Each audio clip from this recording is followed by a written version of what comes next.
Welcome to Khanversations. I'm Muqtadar Khan, your host, and today, as you can see, I have with me Ambassador Syed Akbaruddin, who is currently the Dean of Kautilya School of Public Policy in Hyderabad, India. For those of you who know, Hyderabad is my hometown, and they say you can take the Hyderabadi out of Hyderabad, but you can't take the biryani out of the Hyderabadi. So I still have a lot of cultural attachments to Hyderabad. Ambassador Akbaruddin has served as India's permanent representative to the United Nations. He also was a spokesperson for the Ministry of External Affairs. And there are, if you do a Google search on him, you'll find that at one point he was the most popular and most beloved bureaucrat in the Indian Foreign Service. So thank you for your service and congratulations on such a distinguished career, Ambassador Saab. Thank you very much, Dr. Khan, for that gracious introduction. I'm grateful to you for providing me an opportunity to engage with you and through you to the large audience that you always command on your show. Thank you very much. We are going to talk about the book that the ebook that we have just published from the New Lines Institute. It is called Rise of India as a World Power, in which Ambassador Akbaruddin has contributed a chapter titled The Long Road to UN Security Council, India's Long Road to UN Security Council Reform. I was surprised after reading your chapter that India has been seeking to reform the UN Security Council even before India became independent. So they've been trying since 1945. Why is the UN Security Council reform so much important to India, sir? So, Dr. Khan, India, even prior to its independence, had a view of itself. It viewed itself as an aspirational state, a state which would play a role of significance in global affairs, because India felt that its independence is start of a change in global affairs. With the numbers of Indians populating the land, with the heritage and with the potential of being a aspirational power, India felt that it's destined. So you're right that prior to independence, since independence, India has been, the quest is an endless quest for India. But that doesn't mean very much. We are a civilizational state in the sense that we look at these things in a long term. So you can say it's been a long game for India, a rather long game, but it's a game that India has always felt that it will achieve at some stage. It took 200 years for India to gain its independence from the British. We are still quite some time in terms of time period to achieve a goal which we think is where our rightful place is. So I was looking at the arguments that were made early on. The arguments made when India was one of the NAM leaders, the non-aligned movements leaders, etc., especially when the Security Council was expanded to reach the non-permanent members were expanded from 6 to 10. So the argument used to be equitable representation, so they're talking about essentially regional representation. There should be enough representation from Africa, Latin America, etc. But lately, the argument seems to be that the world has significantly changed, and the UN Security Council and other multilateral institutions like the IMF and the World Bank do not reflect contemporary realities. So that is the current argument, that things have changed. What has changed? What does India claim has changed that necessitates the UN Security Council and other multilateral institutional reforms? So it's normal to think that in 70 years, the world has changed. The challenges that the world faces have changed. So if you look at 1945, what were the challenges? Decolonization, racial discrimination, quest for equality. These were the broad challenges that new countries faced. India was the leader in decolonization. India's decolonization actually set the trend. And today, the UN has more than 80 countries who have, through various processes, achieved their independence. So that issue is a record in history that it's done.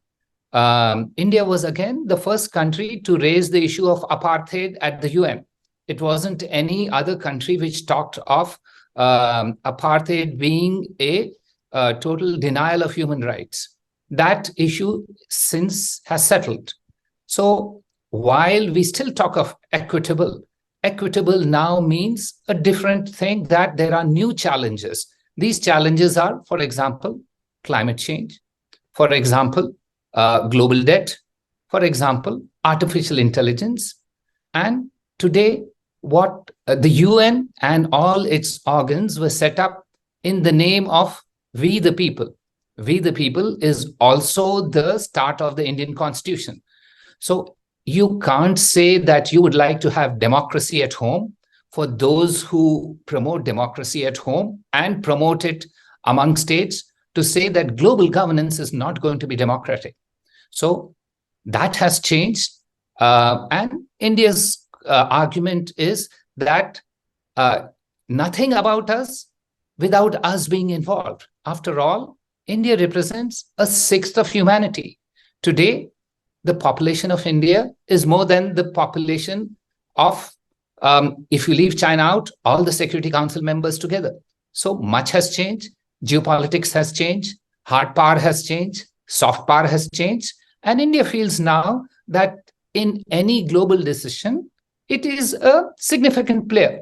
So you can't take decisions about 1/6 of humanity without having some form of representation. And that's what has changed. The challenges have changed, and these challenges can only be met through a collaborative effort. Collaboration requires a place at the table.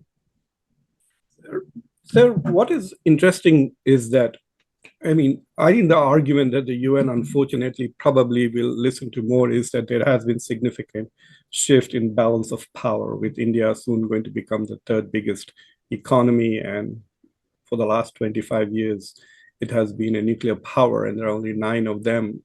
So yes, there is a significant difference in hard power, truly. And with India projecting itself as a Vishwa Guru, as you argue, that India has become far more important country. But I went and, I actually watched the conference that Dr. Jaishankar hosted at the UN Security Council for, I forget the complex name that they had, multilateral reform, etc., in the last few weeks of India's presidency of the UN Security Council. And what I realized from there was that all the permanent members except China seem to be for UN Security Council reform. And I went back and looked, and they've been saying this for like half a century, that yes, we need to reform. But there's no concrete process, actually. So like, why isn't there a process? If there is a broad consensus that there is need for reform, why isn't there any movement on that? So you've touched at a very critical issue.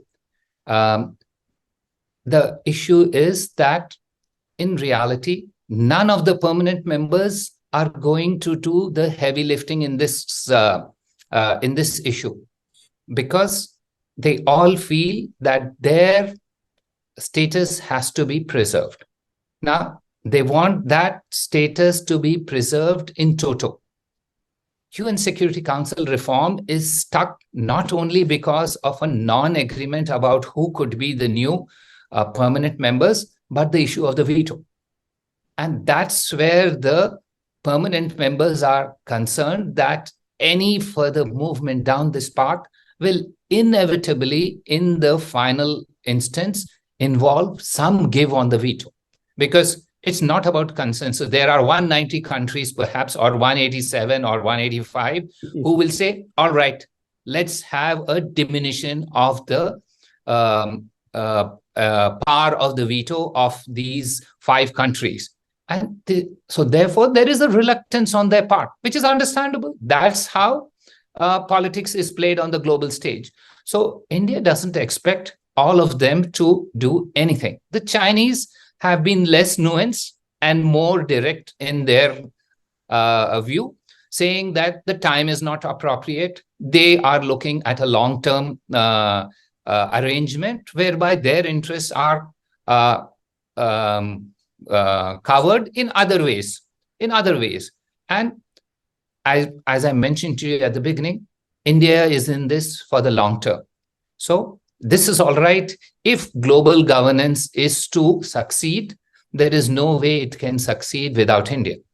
So unlike some other aspirants who feel that as time passes, their ability to be on the council are going to be circumscribed, India doesn't see that. India sees time as a factor in strengthening its case. And that's what we've seen in our lifetime.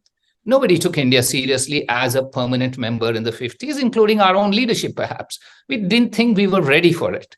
Today, we think that the time is much more opportune than it was some time ago. Whereas several other countries are in a hurry for this because they feel that they are at the cusp or the crest of their power, and then there may be a diminution in theirs. So we feel that if global governance has to succeed,